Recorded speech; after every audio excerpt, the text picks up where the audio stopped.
Hey, so here's my attempt to try to help everyone out on different multiple layers here. So on the one hand, I want to help people, business to business people, like real estate agents, mortgage people, stuff like that, on a business to business level to get more leads with some different ideas from copywriting. On another level, I want to attract agents and mortgage people to contact me, say I like those ideas, let's implement some of them. And then I also wanted to work with consumers as well, so they're actually leads coming in, business to consumer, so that the business to business people I work with can work with those leads. So, for example, there's news all over the place, headlines are everywhere. If you go to Zero Hedge, CNBC, it's all over the main news.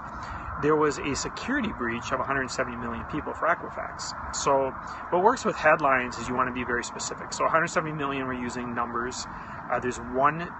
There's three major credit bureaus, right, with TransUnion and Equifax and so forth. And so you're using specific numbers, one of the three. I don't know if those are just people in the U.S., but if they are just people in the U.S., you can pretty much use a number like that's like 1 in 2 people. You might be affected from it, right? And you don't want to necessarily, like, you're not trying to ruin somebody's day, and you're not trying to sensationalize it.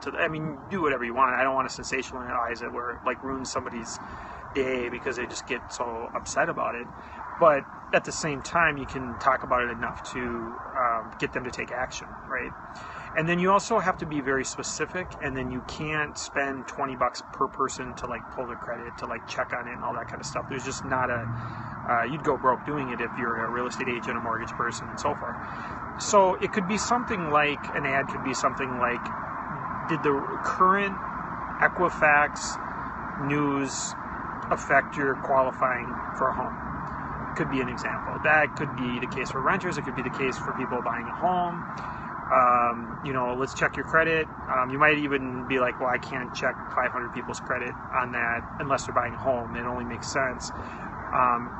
Might still narrow it down to a couple hundred people. So then you might say, well, I need somebody that's going to buy a home in the next 30 days because you got to think of cash flow and operating expenses. So has the recent Equifax news affected your home qualifying process in the next 30 days? That may limit down the people to the people that are ready to actually look for a home, have the intent to look for a home, to buy a home in the next 30 days. And then the idea is that they're probably going to buy a home at some point. They're not working with a real estate agent.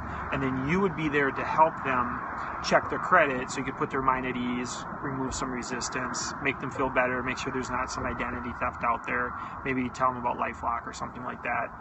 I don't know if the Equifax thing, where it's the identity thing, really actually helped in that situation when they're the ones that actually caused it. It's kind of ironic. But so that would be kind of a situation where you would get to the point where you're talking about the Equifax and the numbers are so large that it could be you, it could affect you, there is identity theft, this is a financial situation. It is real, it is very serious. I mean, don't ruin somebody's day over it, but I mean, you probably do want to take some action. But at the same point, we got to be fair about this, and we can't help every single person out there. So there's a limited supply. What is that limited supply? It's somebody that's looking to buy a home. Like for us, it would be like somebody that's looking to buy a home in the Twin Cities area, somebody that's looking to actually buy a home, and then it would be somebody that is probably going to buy a home in the next 30 days. Because we can't just like take 100 people that like all want to pull their credit and check out and have some peace of mind for the day. You can't help them all. I mean, it's for example, if I pull their credit and be like, well, I promised to buy a home in the next year and a half, I mean, you're going to be out thousands and thousands of dollars with the hope that somebody's going to buy a home a year and a half from now. So you got to use your copywriting responsible in the real estate financial business. That's my trick for today, and I'll talk to you guys later. Thanks.